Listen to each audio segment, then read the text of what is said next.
Bueno, hola. Hoy es jueves 30 de octubre de 2025 y nos vamos a meter de lleno en las publicaciones recientes de la Gaceta Oficial de Panamá. Tenemos un poco de todo, la verdad, desde cómo manejar desechos en los puertos, alertas de salud, hasta el presupuesto nacional para el 2026, que siempre da de qué hablar. Y cambios legales importantes. Ok, vamos a ver qué encontramos. Y es que la Gaceta, aunque a veces pueda parecer un documento muy técnico, muy denso, es como una ventana directa a cómo funciona el país, ¿no? Lo interesante es ver esas decisiones del día a día que van moldeando todo. La economía, normativas súper específicas, es ver la maquinaria del Estado ahí, en acción. Perfecto. Arranquemos entonces con el tema estrella, el presupuesto. Ya salió la Ley 494, es la que aprueba el presupuesto general del Estado para 2026. Y la cifra total, bueno, es impresionante. Roza los 35,000 millones de balboas. Ve, 34,927,649,527, para ser exactos. La mayor parte, ojo, más de 31,000 millones va para el sector público no financiero. Aquí es donde vemos el mapa financiero de Panamá para el año que viene. Y ese mapa, digamos, ya marca unas prioridades bastante claras.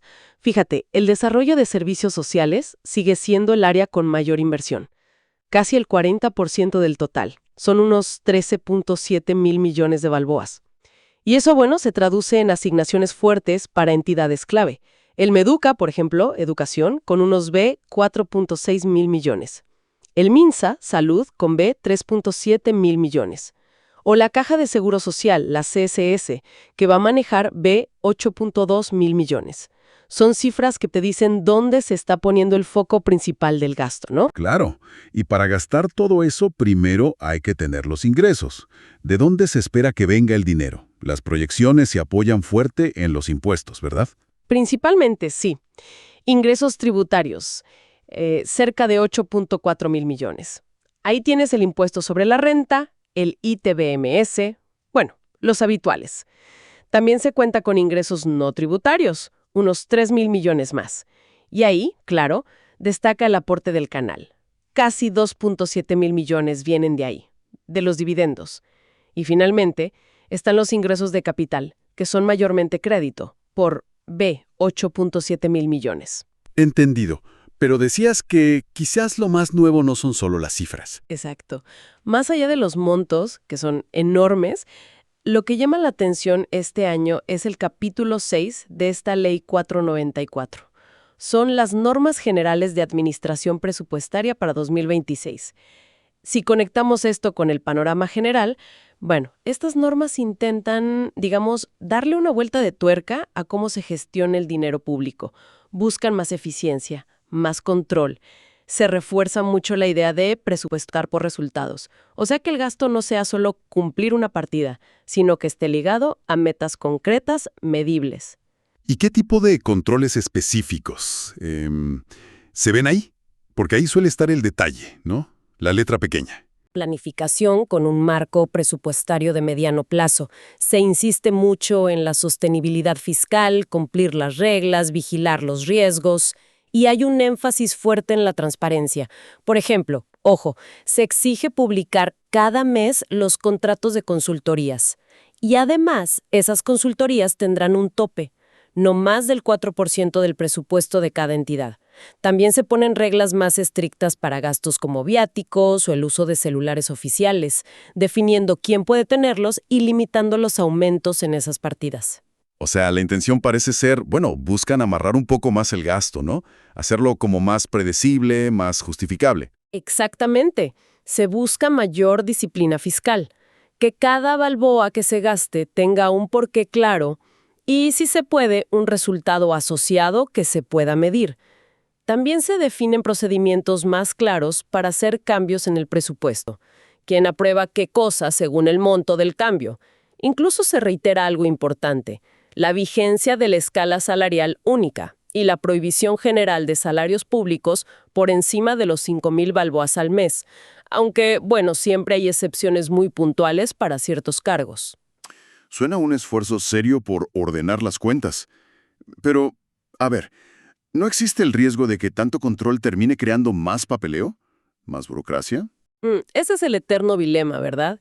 El equilibrio entre el control necesario y la agilidad que también se necesita. Estas normas sin duda buscan cerrar espacios a la discrecionalidad o al posible despilfarro. Quieren aumentar la rendición de cuentas. Pero sí, es posible que hagan algunos procesos administrativos un poco más lentos o rígidos. Habrá que ver en la práctica cómo se implementan, si logran esa eficiencia que buscan sin paralizar la gestión. Es la pregunta clave que queda flotando con este capítulo. Vale. Dejemos el panorama macro del presupuesto por un momento. La caseta también trae regulaciones muy específicas. Una que me llamó la atención viene del MIDA, de Desarrollo Agropecuario. Es sobre cómo manejar desechos internacionales, los no peligrosos, en los puertos de Amador. Autorizan a una empresa, Servicios Tecnológicos de Incineración SAS, pero les ponen unas condiciones bastante estrictas. Y esas condiciones, créeme, no son caprichosas. Hay que pensar en la posición de Panamá. Como hub logístico y marítimo, estamos en primera línea de defensa contra plagas, enfermedades exóticas, cosas que podrían afectar feo al sector agropecuario o incluso a la salud pública. Entonces, lo que hace esta resolución, la OAL 135 ADM 2025, es aplicar protocolos de cuarentena agropecuaria muy detallados, basados en leyes y manuales que ya existen. ¿Qué tan detallados? O sea, ¿qué tipo de cosas exigen? Muchísimo detalle.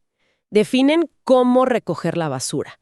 Doble bolsa, bien sellada, peso máximo por bolsa, prohibido arrastrarlas.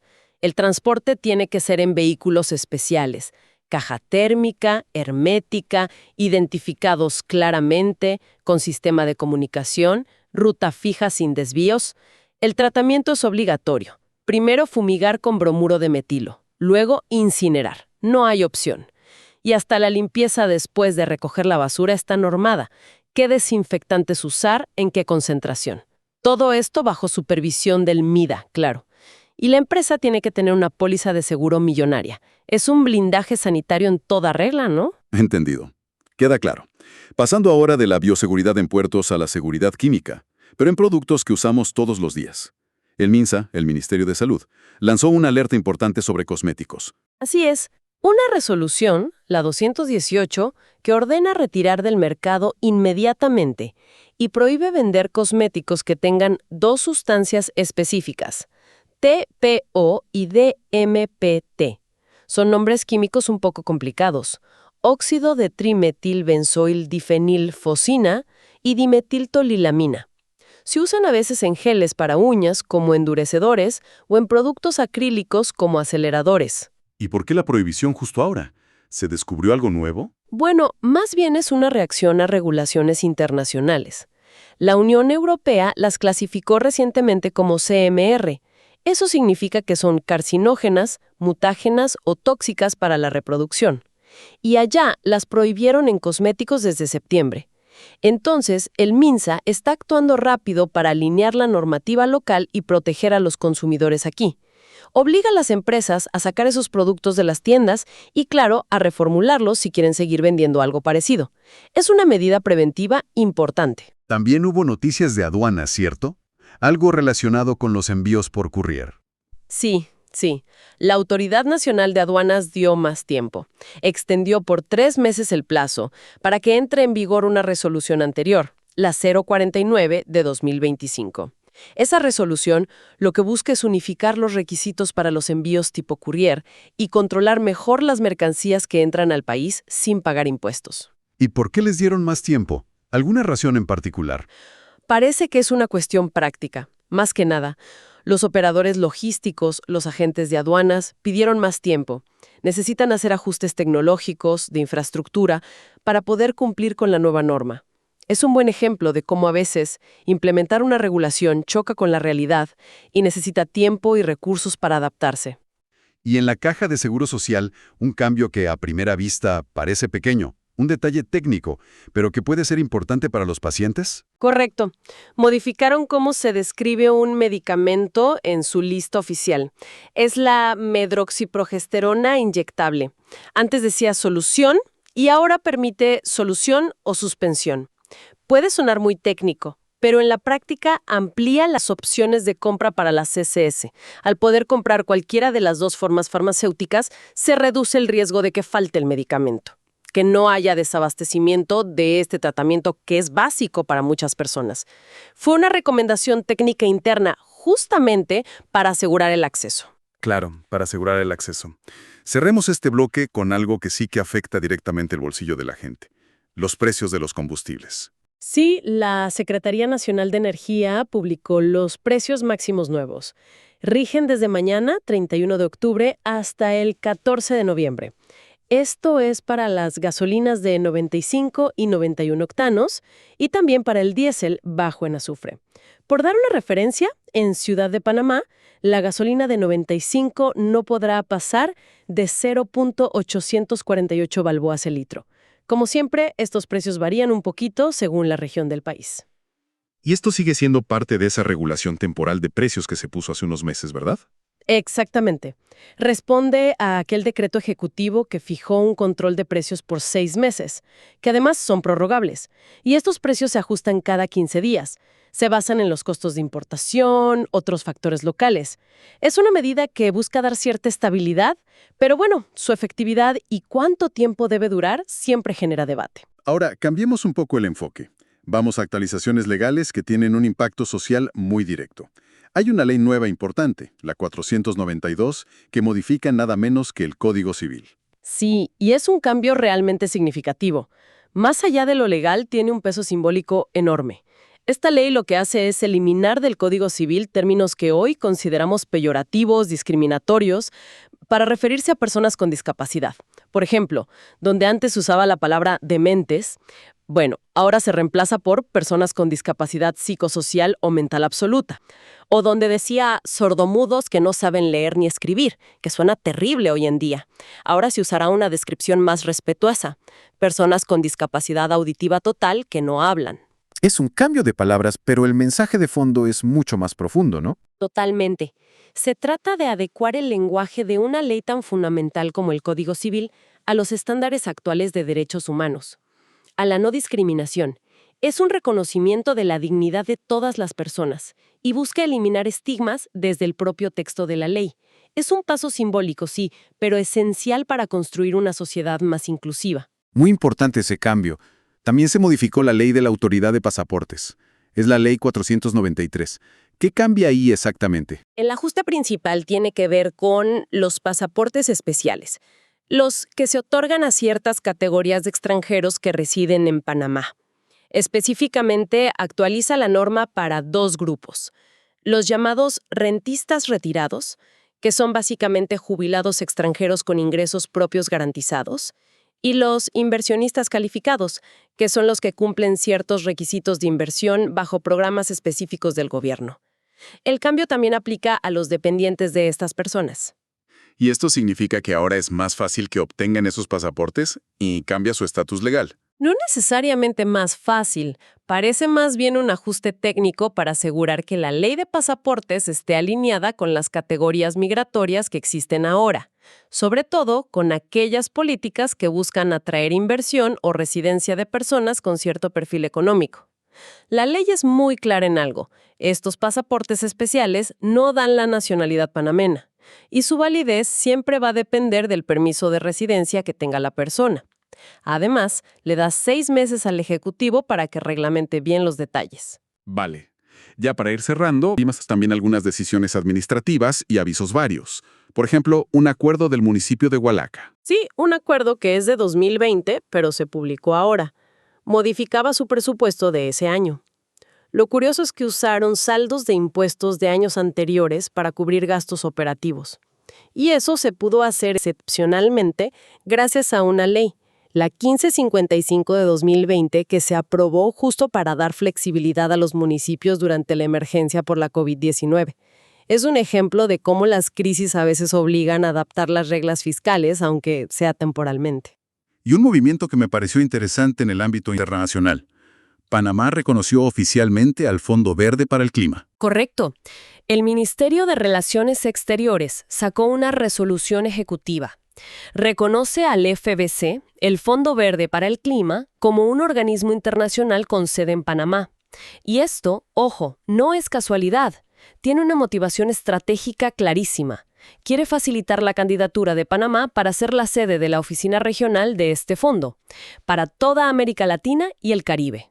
¿Y qué significaría para Panamá si se consigue esa sede? ¿Qué ventajas traería? Sería un espaldarazo importante, ¿sabes?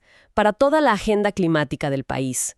Tener esa sede aquí facilitaría mucho el acceso a financiamiento, a asistencia técnica, para proyectos que ayuden a mitigar el cambio climático o a adaptarnos a él. Y no solo para Panamá, sino para toda la región.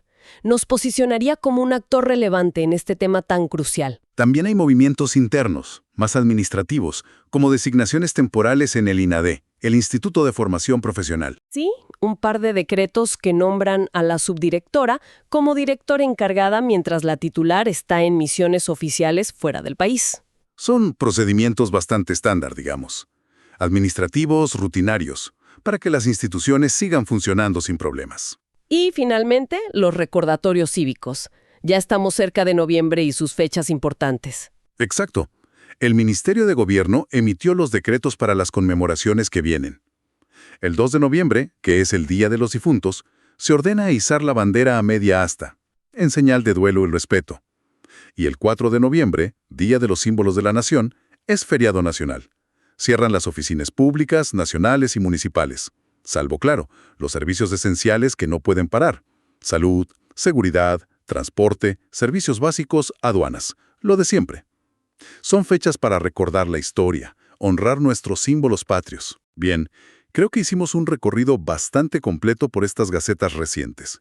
Desde la estructura financiera del Estado, con el nuevo presupuesto y sus reglas que buscan ser más estrictas, pasando por normativas que tocan sectores tan diversos como el marítimo, la salud, los combustibles, hasta leyes que actualizan nuestro Código Civil para ser más inclusivos y decisiones que miran al futuro, como la del Fondo Verde para el Clima.